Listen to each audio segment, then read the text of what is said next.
Jill and the boys were at our church that night for Wednesday night activities, and I drove 15 minutes from Ankeny to church, and it was probably the closest time in my life that I've come to a nervous breakdown. I found Jill told the news between immense tears and groaning. A biopsy was done a couple of days later, and we waited a long, long week to hear the news that it was small cell lung cancer. And it was limited to my right lung. The news was devastating to me and my family, especially as a healthy non-smoker with no real reason for the disease. Soon after my diagnosis, a good friend who is a breast cancer survivor sent me a link to John Piper's website, Don't Waste Your Life. And in it there's an article called Don't Waste Your Cancer. The first step was to understand that God has a plan and a purpose for the illness. But He is in control. That single fact has helped me to endure 2 years of treatments. The disease has progressed to the point where there's no chemo, drug, or radiation that can stop it and keep it in check. The medical outlook for me does not look good. However, there has been many good things that have come from this illness. I've been a cancer survivor for 2+ years. Most patients with this disease don't make it that long. I have a boldness, like today, to speak of the hope of my salvation that I didn't have before. There's a Caring Bridge site that's been a place for me to update friends and family and to witness to others of the hope that I have in Jesus Christ. My family and I have been able to comfort others who are also going through difficulties that make it worthwhile at times. For it's not the things that we have, our homes or our cars, our possessions, that will impress people. It's how we handle adversity and difficulties that bring the good news of Christ to them.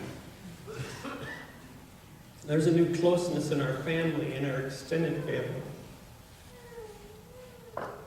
Many of the people in our church body at home and around the world and here at St. Andrew have really showed us and truly showed us what it means to love one another.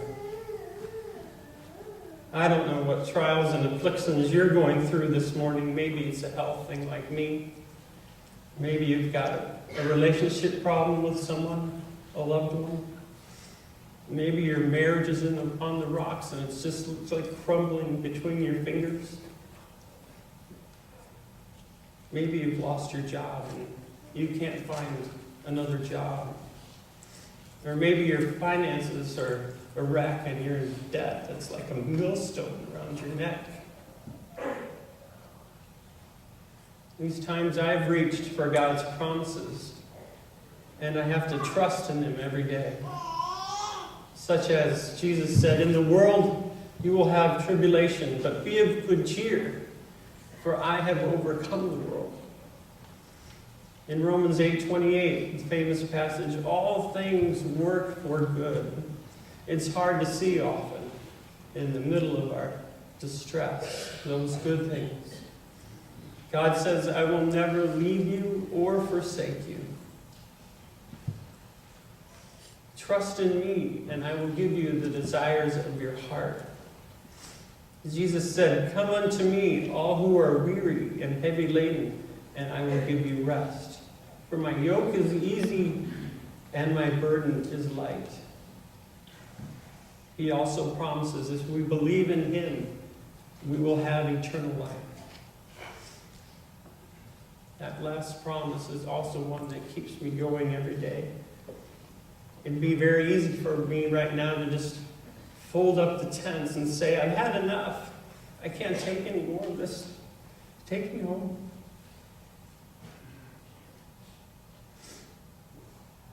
But I have much more to live for. and I have the assurance of my salvation. It's because of Jesus' death and resurrection that I have hope, and hope in eternal life. Where is your hope this morning? Is it in your career, in your job, or the things that you own? Or maybe it's in another person. This hope that I have in eternal life is because he has redeemed me from the pit of hell. And I can come here and come to our church and worship him each Sunday and lift a voice of praise to an awesome, gracious, and loving God. May that also be the joy of your heart today. Thank you.